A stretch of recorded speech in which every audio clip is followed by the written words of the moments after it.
looking out onto my eyelashes in an agony of delightful anticipation. Listen to them, the children of the night. What music they make.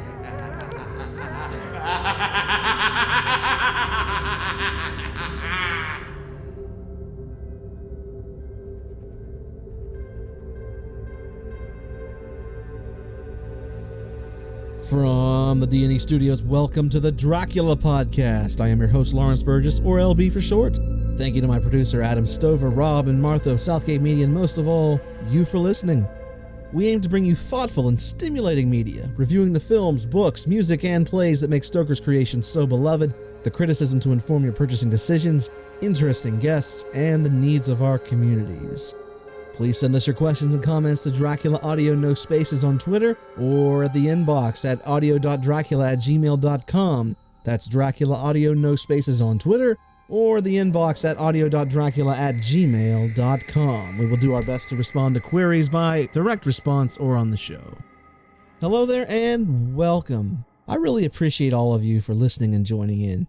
We hope you took a chance to listen to our previous episodes. If not, check out the Southgate Media homepage at southgatemediagroup.com. That's southgatemediagroup.com.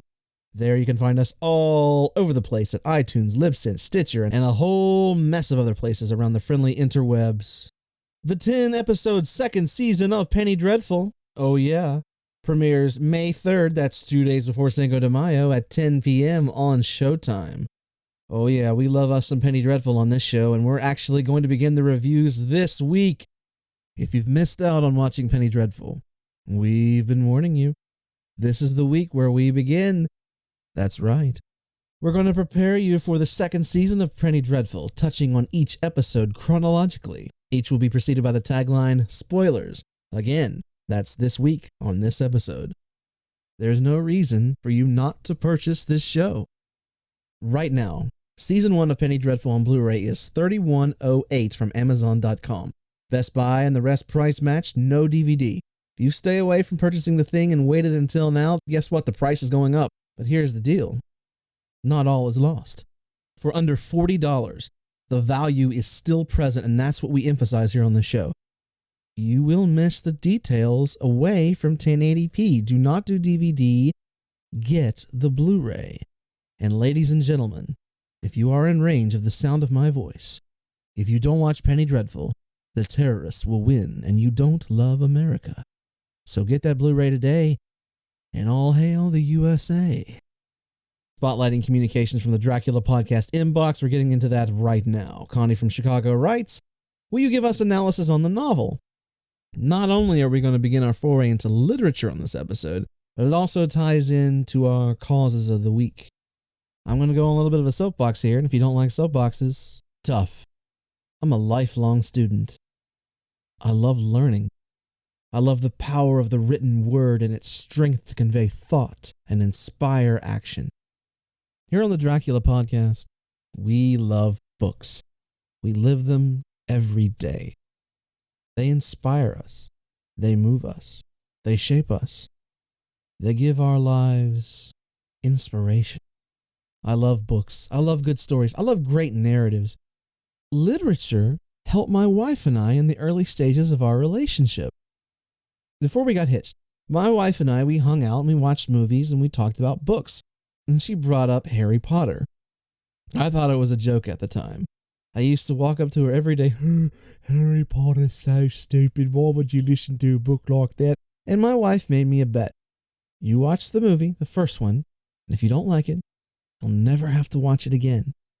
And then I watched the movie, and it was so interesting. This story about need and fulfillment and its very human element despite all the fantasy. I picked up the books and I discovered a world of meaning and substance. And that's what books give us. From your local library to your latest click on Amazon, books and stories are powerful. They are moving. They're wonderful worlds of escape, and believe me, we touched on some of the need for escape last week. With all the strife in the world, with all that divides us, entertainment is the one thing that unites us. And there is very very little that can entertain you better than a good book. If you're a traveler, if you're visually impaired, get an audiobook. These wonderful stories are everywhere. That's why we do this podcast. We do this podcast because we love literature. Penny Dreadful is so freaking good because it bases itself on the book. Dracula, the audio drama, is about Bram Stoker, the book. That's where these things come from. And the more you read, the more you invest in literature and its legacy, the more you understand it goes to shape us. It's informative, it's educational, and it's fun. Reading is fun. Please read. Please pick up a book. Just do it. Reading is a wonderful thing to instill in families and children. Have fun. Pick up a book. There are fewer, more effective ways to spend your time than to get lost in a wonderful story. I'll tell you, there are fewer things sexier than a woman that really likes to read. I don't know if women feel that same way about men. What is it about a man and a woman? Something about them reading. Is it the brain? Smart's the new sexy? Is that it? Whenever it comes to Dracula, sexy, it's Frank Langella. You know Frank Langella? He's the Antonio Banderas of the Dracula world. Can you imagine if Antonio Banderas played Dracula? Hello, Madamina. I want to kiss you. Let me suck your neck. Ooh. Please ignore the women throwing their undies at my feet. My heart is only for you. How about Bill Clinton? I did not bite that young woman's neck. She was an intern for me back in the day at Carfax. I got to go talk to Dr. Seward about a crazy man who swallowed a pigeon here in a minute. What is wrong with me? No, but seriously, it's often said that the sexiness of the thing gets muddled in with the real cruelty of the character. No sane girl would want to date Stoker's Dracula. The romance comes from Homewood and Lucy and Jonathan and Mina. You ready over there? I'm ready. All right, it's news from around the globe. First up is from JS Online from Milwaukee. It states, the Milwaukee Ballet's 2015 season should not only appeal to dance fans, but to book lovers and Beatle maniacs. In the article, it says, quote, Dracula, October 22nd to 25th.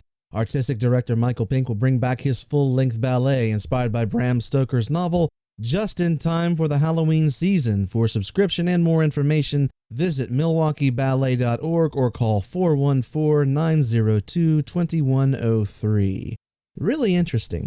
There's actually a film version of a Dracula ballet. It's called Dracula, Pages from a Virgin's Diary. It's directed by Guy Madden. It's in black and white. It's a little odd to see Dracula in ballet form, but there's some really interesting artsy shots.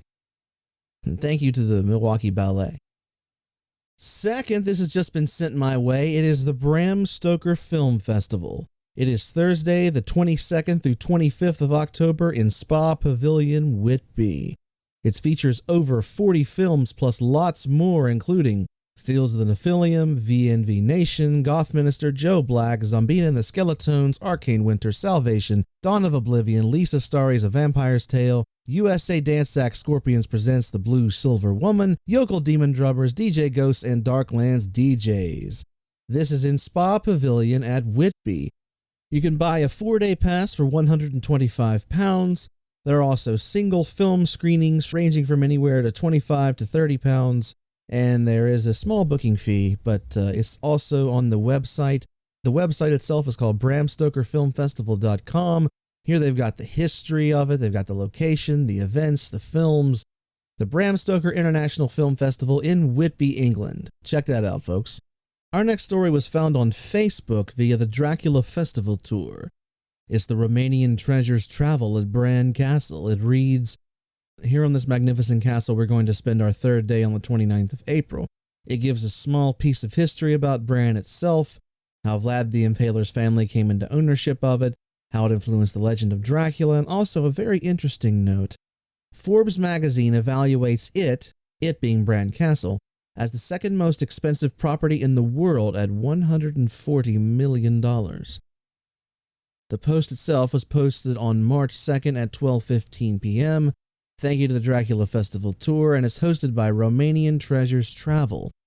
The tour itself begins the 27th of April and lasts through the 4th of May in 2015. The tour begins at 8 o'clock a.m. and it starts at Corvin Castle.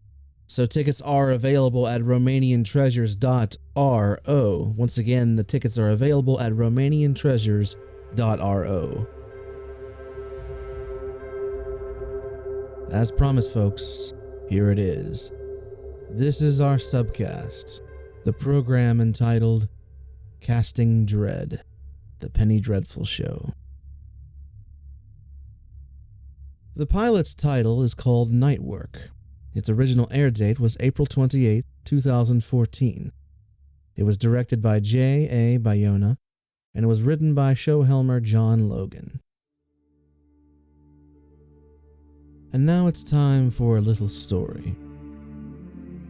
A mother is in bed with her daughter. She goes up to use the restroom.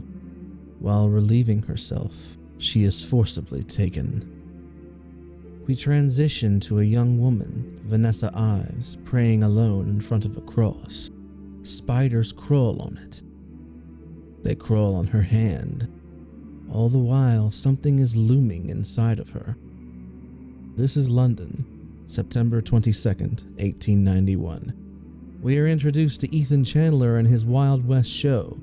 Vanessa is in the crowd. Ethan eyes another young woman, and later on, he mounts her. Later, Ethan is in a bar drinking. He is visited by Vanessa, who sees something more than a flair for the dramatic in him. She is in need of help, armed help that's unafraid of danger, and they agree to meet at 11 p.m. When meeting at 11, they encounter Sir Malcolm Murray, who is questioning someone inside of a sea of folks chasing the dragon. Ethan has questions. Sir Malcolm is searching for something, and that is all Ethan needs to know. He warns Ethan to keep his head, no matter what he may see. The three of them go to question three other individuals clad in dark clothing. Once the interrogation begins, they begin violence. The response is strong, fast, and quick, just like the stranger's movements. Two of them are dispatched with great difficulty. Vanessa slips into a building, searching amongst still bodies with cold, pale faces. She turns and sees one of the others behind her. Vanessa wants to know where she is. Vanessa also wants to know where his master is. The creature responds, "Closer than you think. Would you like to meet him?" Before he can attack, Ethan and Malcolm arrive, and the thing is dispatched. They search through the bodies. Amongst them rises a beast-like form with red eyes and sharp front teeth. With difficulty, he is killed. Malcolm goes to the remaining bodies and begins to slaughter them as they cry out with sharp incisors and red eyes. At the morgue, the trio is directed to the mortician's assistant. They encounter Victor Frankenstein, who is far too busy to help. Yet once the creature's body is unveiled, Victor begins to examine.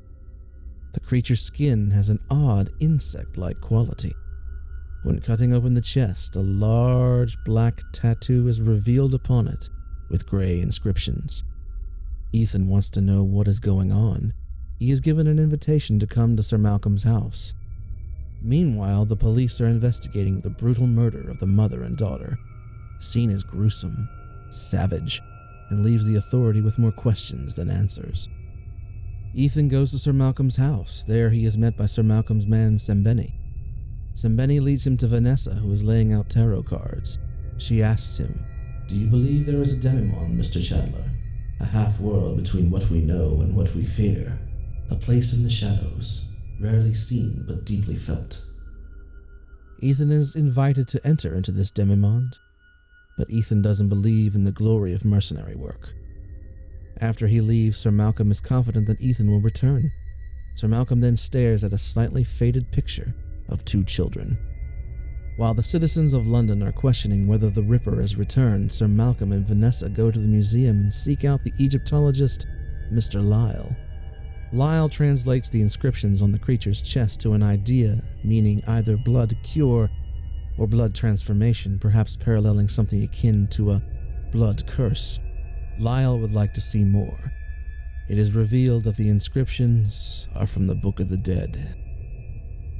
At the gruesome crime scene, Ethan stands among the crowd. He is visibly shaken and cannot stand the sight of what he sees. He leaves. Later, s1e1 delivers a suit and an invitation to Victor. Victor later arrives and Sir Malcolm offers him employment as a free thinker. Victor has no interest in joining an occult society. Malcolm then drops the vague rhetoric and appeals directly to him. He is trying to save his daughter. Meanwhile, Ethan goes to Sir Malcolm's house. On his way to the door, he changes his mind and leaves.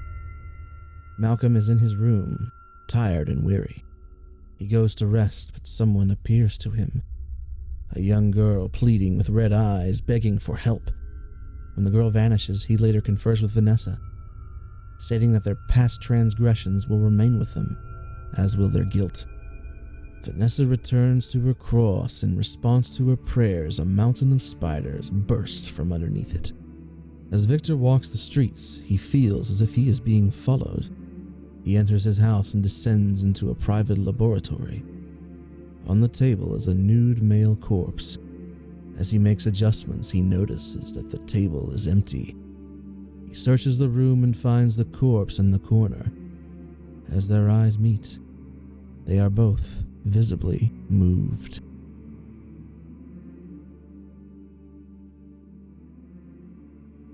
And that, ladies and gentlemen, was our bit of story time.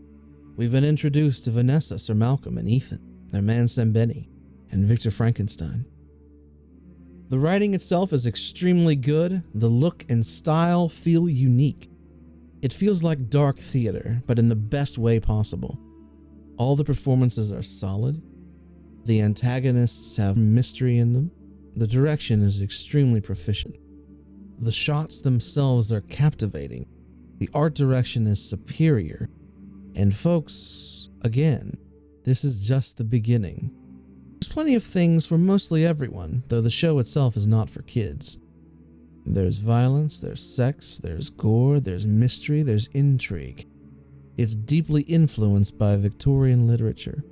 It starts a little slow, but this is setting up a larger scale story. It's about the internalization of our fears and demons, and we smell duality immediately. We're left with many questions. What's going on inside Vanessa? Why is a man so used to guns so squeamish around dead bodies? And what is going on with Sir Malcolm's daughter? All interesting questions which we'll examine next time.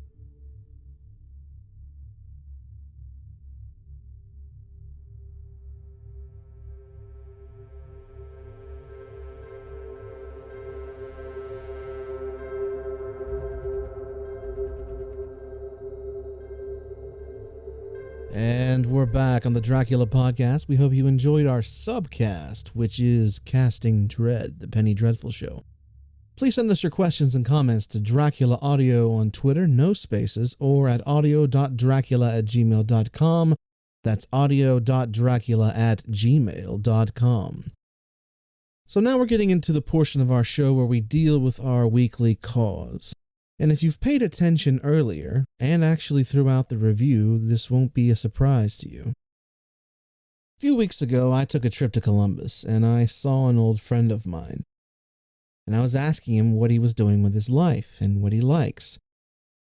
He told me how much he got out of the teaching of the young. He specialized in math.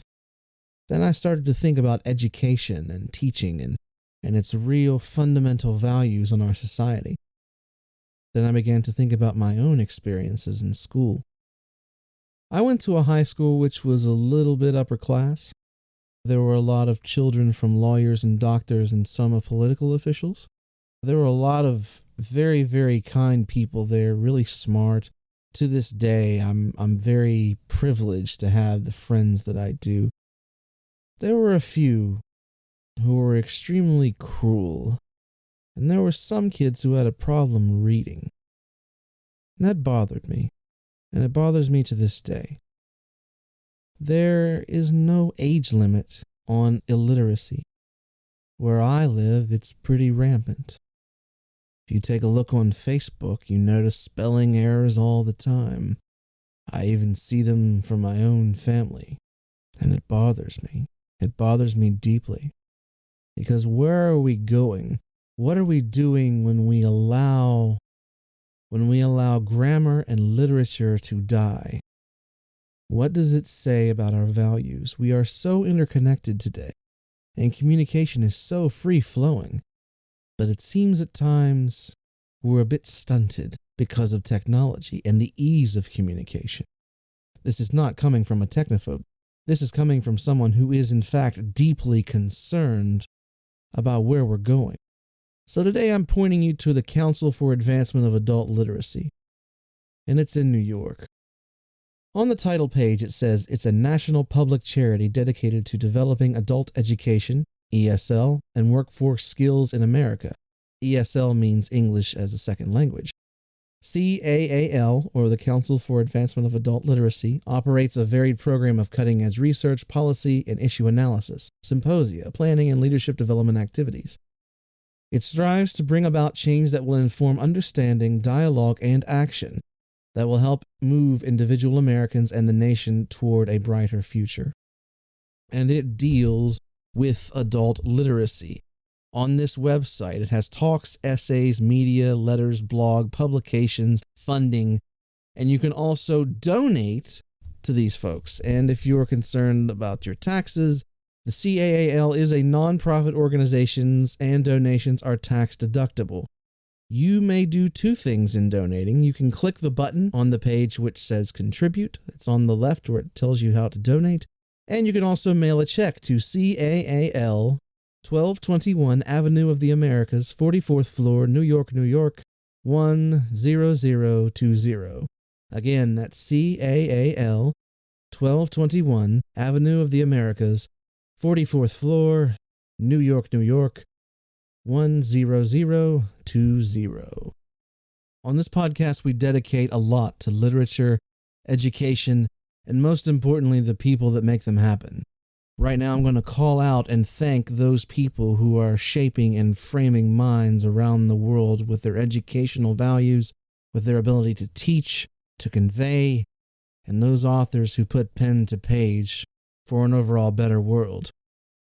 Adam and Joyce Stover, Lena Tudor, Rachel Mooney, Brenda Livers, Dr. Billy Joe Payton, Sam Holdren, Serenity Valley, Michael Nost, Frank Larnard, Angel Simpson McAteer, and many, many, many more.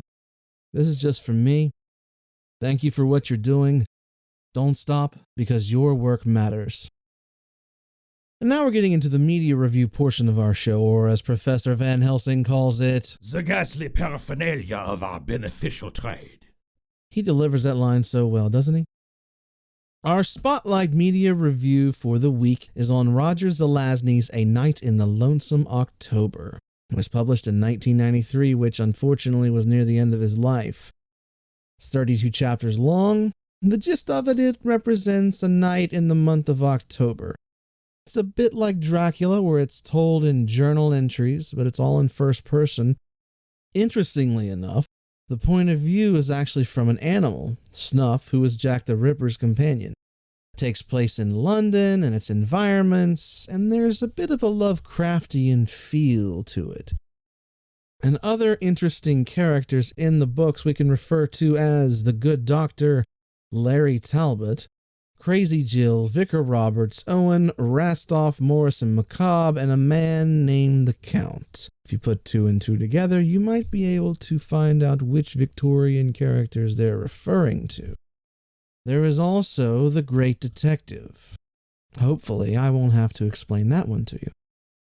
We're talking about this semi-Lovecraftian world where reality and fantasy mixed, and the doors are opened. And then the realm of the great old ones is actually revealed. And under certain conditions, the doors can be opened or closed. These characters take side, one against the other, and the folks who open the door, they've never won. And that is the gist of what essentially is the thread of the novel, which is called The Game. Because it's told from the point of view of animals who actually talk and communicate with their masters, it might feel like it's a little bit juvenile and not for adults. but it is. The story is very good. It's extremely well written and gripping, and it also translates well to audio. Roger Zelazny himself actually did a version of The Night in the Lonesome October right before his death.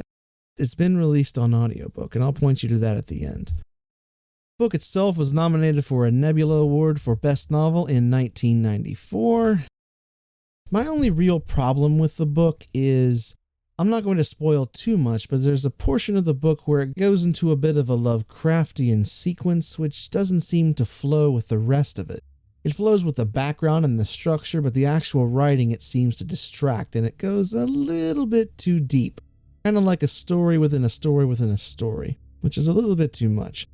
However, it's funny, it's sad, it's happy, there's consequences. You're not really sure who the antagonists and the protagonists really are. It's highly recommended. And without question, it does indeed get the Dracula Podcast seal of approval. In fact, I suggest you buy it in multiple formats. Right now at Amazon.com, it's available at hardcover from $6.03 from Sellers and paperback from $12.93. It's a book that's actually smells like it's out of print. But the best part is, they did an audio version of it. It's really expensive, but perhaps somewhere out in the friendly interwebs you can find some good place to pay for and download Roger Zelazny's really interesting flat voice. At first you might consider it a little boring, but he goes with the flow. He's actually a very good narrator. It's a great book. It's an even better audio experience. It's one of those rare gems that folks don't talk about anymore. So snatch it today and add it to your collection.